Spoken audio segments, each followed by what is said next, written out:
With January coming to an end, in this video we want to take a look at some of the best and worst games of the month with the top 3 best rated games and the top 3 worst rated games. Now on the worst side, there actually weren't any completely terrible games in January, but we'll still take a look at the games that were rated the lowest over at Metacritic. But without further ado, let's get right into this and let's start off with the positive and take a look at the top 3 highest rated games. First, Dragon Ball FighterZ with an 88. Dragon Ball FighterZ was surprisingly one of the more anticipated games not just in January but all of 2018. Prior to this game's release, it was one of the highly anticipated titles for the entire year, and you can make a claim that FighterZ exceeded expectations. Arc System Works, who are known for their work on Guilty Gear as well as BlazBlue, did a fantastic job with Dragon Ball FighterZ, and while it stays true to the source material, it's also a very technical fighter that has a lot of nuances behind it. It's not like your typical DBZ fighting game where it's a lot more arcadey. No, with FighterZ, there's a lot of minutia behind it and it'll take some time for you to get really good at it. Presentation wise, it's fantastic, and whether you're a fan of Dragon Ball or you just like great fighting games, it really caters towards both audiences. Monster Hunter World with a 91. Speaking of highly anticipated games of 2018, Monster Hunter World was another game that was one of the most anticipated of all of 2018. Monster Hunter always catered to a more niche audience, at least over here in the West, but with Monster Hunter World, Capcom really wanted to bring the franchise to the mainstream, and that's exactly what Monster Hunter World accomplished. It is without a doubt the best game in the series, and while it is a welcoming gateway for the franchise to those that have never played it, it also has all of the depth and all of the content that you would expect from Monster Hunter. It has not been dumbed down at all, and there are so many hours that you can put into Monster Hunter World, and from a visual standpoint, gameplay standpoint, it is elite in nearly every category, and it very much deserves its excellent 91 rating.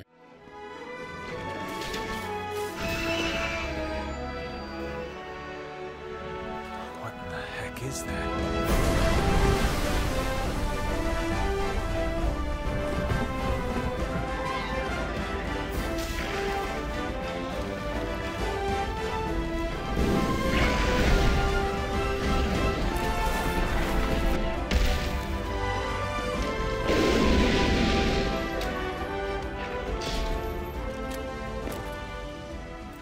And finally, the highest rated game of January 2018, Celeste with a 94. Celeste was a game I don't think many gamers saw coming, but wow, did it take the gaming world by storm. No, it's probably not as popular as Monster Hunter World or Dragon Ball FighterZ, but as far as ratings go, Celeste was the highest rated title. It is immaculate in terms of level design. This is a game that really shows how far game design can take you, and it is a masterclass in terms of getting the little things right. And outside of the excellent gameplay, you've also got a great art style, a good story, and it's a very well-made game in all areas. Even with its incredibly high ratings, there are a lot of gamers that don't know about Celeste, and if you're one of those, you have to check this game out. At least put it on your wish list and check it out sometime in the future. It very much deserves its 94.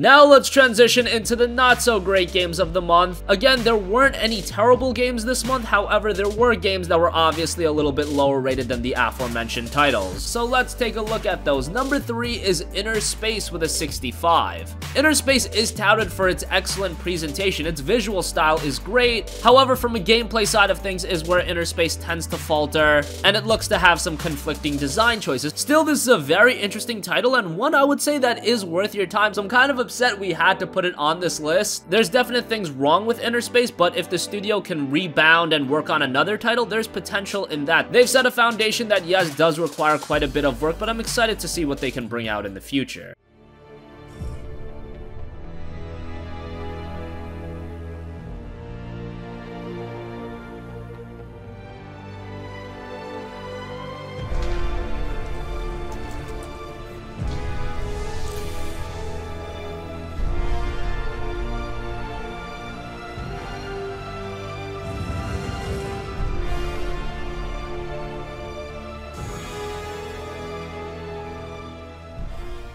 Next up, The Inpatient with a 60. The Inpatient was Supermassive Games' latest project, and if you don't know who Supermassive Games is, and I don't blame you, they're not the most well-known studio in the world, but they did work on a very good title in Until Dawn, and that released back in 2014, and The Inpatient is actually a prequel to that title. It's set a number of years prior to Until Dawn, and it does utilize the PlayStation VR. And again, this isn't a completely bad game, however, comparatively speaking to Until Dawn, this does have its shortcomings, and Until Dawn wasn't a perfect game, but it was a lot more charming than The Inpatient. But given the fact that the PlayStation VR has had a couple of horror games and they've all been pretty bad, The Inpatient stands out as one of the better ones, so if you are dying for a great horror experience on PSVR, Inpatient probably isn't that. But as far as horror experiences go on VR, this is one of the better ones you're gonna come across, and a 60 Metacritic score is probably about right for the title. Remember who I am?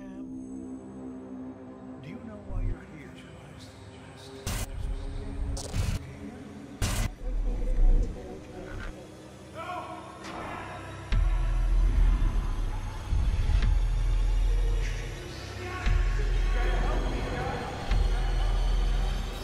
It's too big to keep quiet.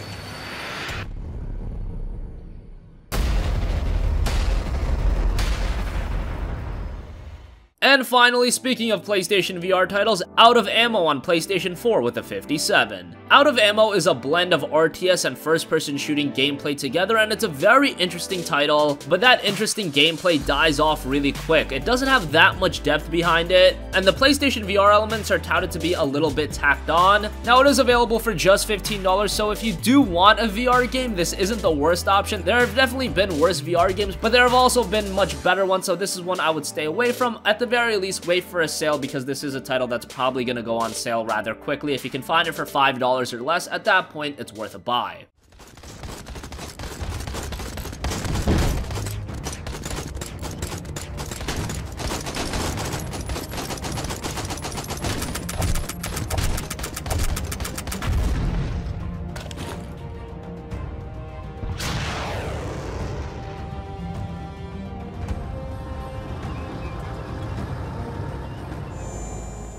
So that wraps up the top 3 highest and lowest rated games of January 2018. What do you think? Do you agree with these lists? This is right off Metacritic scores. Personally, I would say that this is about right. However, I do think Celeste is a little high at a 94. I would call Monster Hunter World the best game of January, but you really can't go wrong with either of those titles. Sound off with your thoughts in the comment section down below. Thank you for watching, and goodbye.